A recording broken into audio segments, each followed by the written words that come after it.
In this video, I'm going to show you how to add a background video in Webflow. So firstly, open up Webflow and log into your Webflow account. And once you're on your dashboard here, open the site to which you want to add the background video. So for example, I've got this one here. So click on it to open it. Once you have opened it, you will get to this editor, your website editor screen here, page here. So here, you're going to scroll down and scroll and locate where do you want to add your background video is. So for example, something like that. Okay, and then what we're going to do is click on this add element option here, the plus icon, click on it, and then from here scroll down.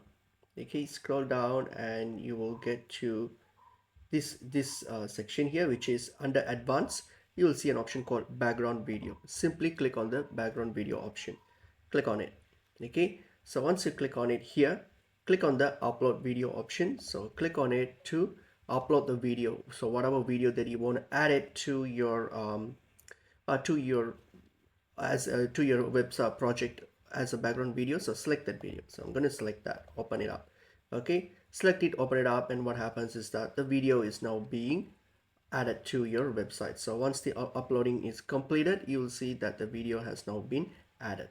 Okay, and there you go. So that's my background video that I just added. So as you can see, you can like customize this later on using here, but then if you see here, and there you go. So that's the video that I just uploaded. Okay, and that's basically pretty much it is.